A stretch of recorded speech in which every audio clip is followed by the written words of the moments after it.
Fly ball hit to deep left field. This may go. It is gone.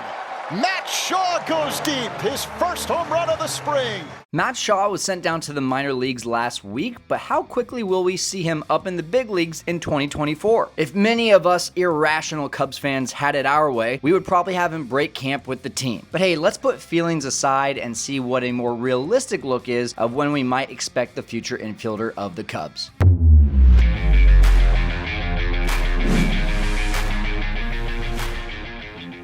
All right, this one's for my real Cubs fans out there. You know, the ones that have been checking in the entire offseason, know their minor league prospects, and definitely are ready for a guy like Matt Shaw to come to the Cubs. Comment if that's you. And by the way, that's me, and that's my wife. Now, with the way that Shaw has been playing in spring training, many Cubs fans have started getting excited about the thought of this first-round pick of last year making his debut at Wrigley this year. Maybe even more excited than a PCA call-up. And it's no wonder. He's hitting for power to all fields and making great plays at third in Arizona. Plus, in his short 157 at-bats in Single-A and Double-A last year, he had a slash line of a .357 average, 400 on-base percentage, and a slugging percentage of .618. That's an OPS of 1,018. Add on the continued question marks at third base and the fact that the Cubs did not get Matt Chapman, despite being in multiple rumors with the Gold Glove third baseman. Matt Shaw could fill in a huge void over there at third. It is funny though, because his scouting report says that his throwing arm is his weakest asset, and typically that means he would be better suited at second base, but of course you know that second base is locked down with Gold Glover Nico Horner, and I never saw Matt Shaw's arm before spring training, but it didn't really seem like a concern to me after seeing a few plays this spring. And honestly, if Nick Madrigal can do it, why can't Shaw? And yes, I think most Cubs fans, including myself, want to see Christopher Morel take control of third, but after a few years of not seeing that happen, plus more struggles from him this spring, the fantasy thoughts of Shaw are starting to take over. But here's the deal, Setup Nation, and I want you to see my eyes when I say this to you.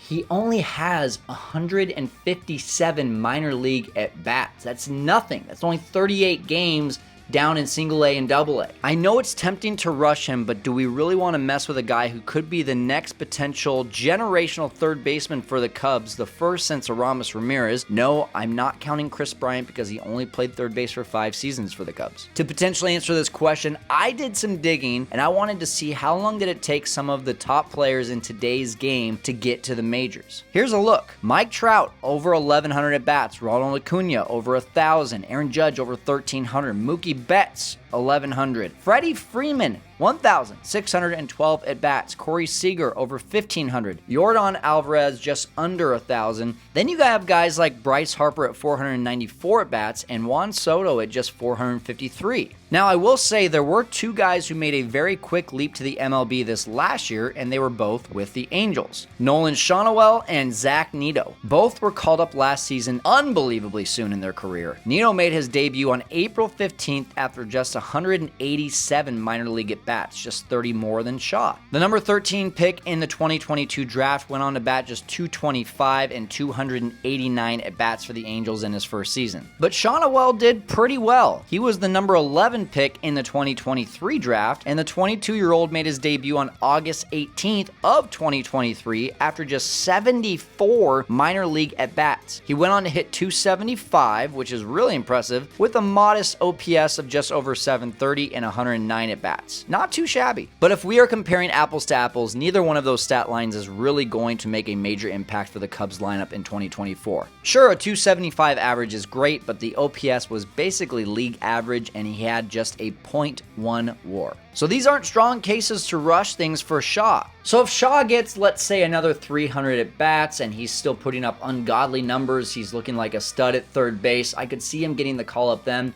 That's probably an August, maybe even September call-up. But there are doors that can be unlocked for him to come up sooner. Let's take a look at those options. To take a serious look at what those doors might be, let's take a look at the current third base situation. Michael Busch, while he has been listed as a third baseman on MLB.com, has pretty much been pigeonholed into first base and or DH, so I don't see him being a reasonable option there. Let's cross him out. Patrick Wisdom, despite the shaky defense, is a legitimate option. Christopher Morel, depending on Craig Counsell's patience level with his throwing arm, may or may not stand in Shaw's way. Nick Madrigal, at the moment, has proven to be the best defense defensive option at third base. Even though he doesn't have a prototypical third base bat, he does fill in a short-term need. Miles Mastrobuoni, a bit of a wild card, but if he's going to fill in anywhere, I think it's more likely to be up the middle at second base or in the outfield. He'll probably play a little bit of third when needed, but I don't think it's the first choice for Counsell. This basically means that Nick Madrigal, Christopher Morel, and Patrick Wisdom are the true obstacles standing in Shaw's way. So here are a few dominoes that would have to fall to get Shaw to the show faster. Number one, Christopher Morel can't figure out his throwing arm issues. He becomes a DH, a spot starter in other positions, and the Cubs now have a hole at third base. This would obviously be filled in the short term with a combination of Patrick Wisdom and Nick Madrigal. Again, maybe some Miles Mastrobuoni, but you could see the Cubs front office keeping a closer eye on Shaw if Morel doesn't pan out. Next, if Madrigal, Mastrobuoni, and or Wisdom get traded, Shaw would be one step closer. It's no secret that one of these guys, if not more, is likely the odd man out at some point this season. They all provide some level of value, but there's no room for all of them on the roster if the Cubs are serious about making the playoffs this year. If one or more of them gets traded, it opens up another spot for Shaw, and the remaining are underperforming, then Shaw could get the call-up right away. But the final nail in the coffin is that Nick Madrigal gets hurt. Now, Madrigal has continued to have issues staying healthy in his major league career, so whether he is traded or not, if he and Morel are no longer options at third base, you know you will be drooling for Shaw to come up, especially if he's raking down in the minors. Now, there's no putting a timeline on all of this, but if this does in fact happen, even before the All-Star break, I can see Matt Shaw getting the call-up. The only problem is if these things do happen, it creates more pressure for Shaw to perform. And the one thing that us Cubs fans need to get away from is putting pressure on prospects to perform now. The most recent victim of this is Matt Mervis. Mervis was supposed to be a savior for the Cubs' weak first base situation last year, but when he couldn't hack it in 99 plate appearances, there was no comfortable room for him to develop. Yet in Anthony Rizzo's first full season as a Cub, he only hit .233 with a .742 OPS. Not nearly the stats you would envision for a quote-unquote savior, but he was given the freedom to fail in that season. So if Shaw is going to come up, I would hope it would be as a spot starter on the infield. Think of Javi Baez. In 2014, Baez pretty much split his time between second and short for 55 starts. In 15, he didn't play much at all, but when he did, it was split between third, short, and second. And in 2016, that was a special year if you do remember, he appeared in 142 games, 51 of them at second, 51 at third, 24 at short. If Matt Shaw could be a versatile infielder who is given the freedom to develop and prove his value as a full-time starter, this can be an extremely valuable and viable way for him to contribute to the team without the pressure of having to perform right now. Now, if I turn off the rational side of my brain and I'm just a straight-up Cubs fan, honestly, I want to see Matt Shaw break camp with this team. What do you think? Where does Shaw belong on this team? When does he get called up? Let me know in the comments, and make sure you watch my next video about my 12 signs that the Cubs are serious about winning in 2024.